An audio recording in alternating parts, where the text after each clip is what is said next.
Hey everyone, today we're chatting 6 simple changes you can make to feel better in your 30s. These are 6 quick hacks that you can use to live your best life, to feel healthier, to have more energy. So, these are all things I've picked up along the way from TikTok, Pinterest, magazines, podcasts, and they're all things that I've tried out over the last, I'd say, 6 months that I really found success with. I think the first thing I want to say though is no matter what your age, the secret to living your best life and to feeling your best is listening to your body and being intuitive. What works for other people isn't going to be the exact kind of recipe or equation that works for you. A lot of this is just really paying attention to how small changes affect you for better or for worse, and trying out new things and then kind of tweaking it as you go. So there have certainly been certain trends I've tried that did not work for me, like intermittent fasting. I know a lot of people found success with that. I was miserable, and I think that's a big part of your success is listening to yourself, trusting yourself, and kind of figuring out what works for you. But these are 6 tips to at least get you started thinking that way, especially since I hit 30. I've been really focused on trying to feel better, trying to just have more energy because, as you know, once you hit 30, I feel like things start to change. Like, I feel like since I hit 30, one glass of wine is like derailing me for 3 days. I feel like if I sleep on my pillow wrong, you've seen those memes. Like, if I sleep on my pillow wrong, I feel like I wake up and I feel like I got hit by a bus. Yeah, so things get harder once you hit 30. And so I've been really just trying to tweak things and find ways to feel better.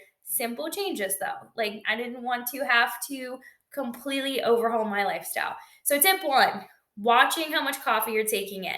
Late 20s, I was easily drinking 4, 5, 6 cups of coffee a day. I would have coffee at 5 p.m. I would have iced coffees every single day. And what I've found since in the past, I'd say 6 months, since I've been limiting that coffee, I do feel so much better. So, two big changes I made with my coffee intake, actually three. One, I've cut out the iced coffees. I only have those as a special treat. All of the caffeine and all of the sugar in those where I felt like were just wreaking havoc on me, making me feel very like dizzy, anxious. I definitely was having trouble sleeping. And I also think it's part of the reason I gained weight there for a few years because you don't realize how many calories you're adding in per week with those. So I cut back to regular coffee with just a little half and half, and I only have coffee in the morning. So I'll have a cup when I first get up, which I'll talk about in a second, and then I'll have a cup maybe late morning. After 12, no coffee. I switch to decaf tea. I pick an herbal tea. If I need a little boost, I'll do green tea because it doesn't have as much caffeine in it. But the other thing I kind of alluded to, I used to just down a cup of coffee first thing out of bed and then have breakfast. I read a lot of studies that can mess with your hormones, especially as a woman. It can increase your cortisol and stress levels. So I started getting up, walking my dog, eating breakfast, and then starting on the coffee. I found I don't feel as nauseous since doing that. I do feel like I don't feel as anxious.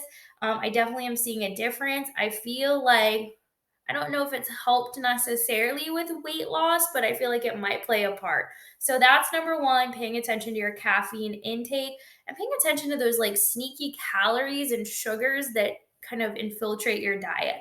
Number two, I've been paying a lot more attention to moving my body. So I really upped my game with my walking. I'm making sure I'm getting 10,000 steps, which I think is really helpful. I think it makes you feel better. But also, in addition to that, I've started adding in a little bit of yoga. Not a lot. I don't love yoga, but I've added in like 15, 20 minutes a day. Sometimes I'll even just do stretching.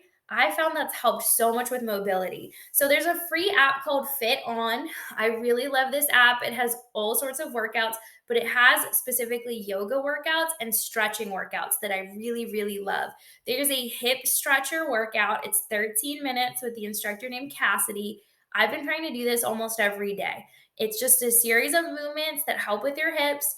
When I first did it about 3 weeks ago, oh my gosh, I was hurting so bad. I didn't realize how tight my hips were. But now I can definitely see a difference in my flexibility. And what that means is I feel like during the day, I'm not in as much pain. Like, I was finding like I was just like in pain. Certain parts of my body were hurting randomly, and I would like blame it on, oh, I slept wrong the night before. But I found that as you get a little bit older, stretching is so important just to make sure you're keeping those parts of your body limber. And I just think it helps you feel so much better. Like, I feel like I'm not just like in pain or bent up walking around my day. I feel like it's just gotten better since I've been doing that. The third thing that I've changed and I've been working on is consuming more positive media. I used to watch the news every morning, first thing. As we know, that can be a drag. If you are inspired by the news, if that's what you love doing, that's great. I'm not judging you. But for me, I found like I was just starting my day out negative. So now instead of watching the news in the morning, I listen to a positive podcast. There are so many out there that are inspiring. I love the Rachel Hollis podcast. So I try to listen to something motivational as I'm getting ready, and I find that just puts me in a better frame of mind for sure. The fourth thing is paying attention to my iron intake. I you can like formally, I would probably recommend formally going to a doctor and like checking your iron levels. I didn't, but I found like I was feeling kind of dizzy and weak, and when I started reading about how much iron I'm supposed to have, I realized I really don't get that much because I don't eat red meat. I don't eat a lot of the foods that naturally have iron. And so I started paying more attention and just doing it naturally, finding foods that are higher in iron, making sure I incorporate them into my diet. And I can say after a few weeks, like I felt so much better. I felt so much more energized. So, not just with iron, but any like food intake, paying attention to your vitamin levels, paying attention to maybe what you might be lacking, thinking about what foods you don't have in your diet that you maybe should, and really just watching more. It's not about eating healthy to be a certain size. It's about eating in a way that makes you feel better. And that's what I've really found. The fifth thing I found, kind of going along with that, I start my day out now without any carbs in the morning.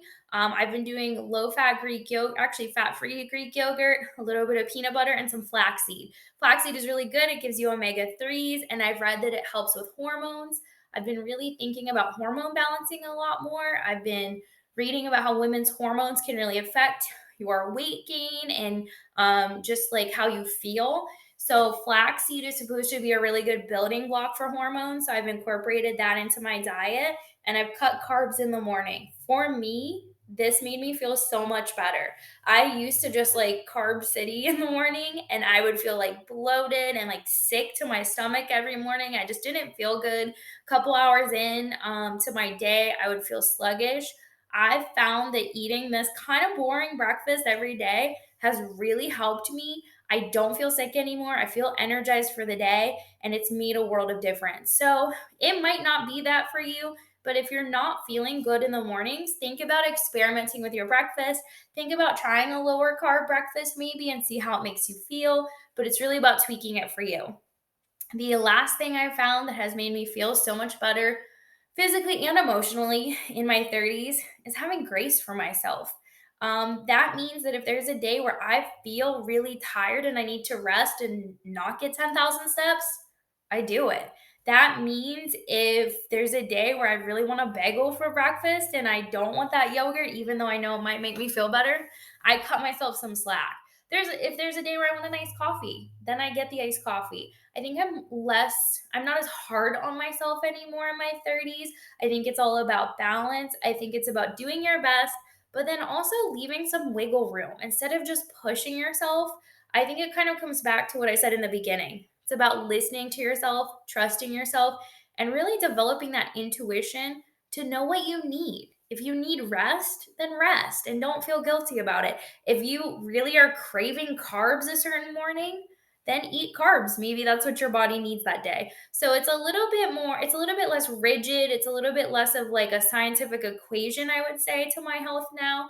It's more of an emotional connection. It's a little bit more listening to my gut, trusting my body to tell me what it needs. It's a little bit less scientific, but honestly, I feel better than I ever have. I'm happier than I ever have been. And I think that's a big part of it.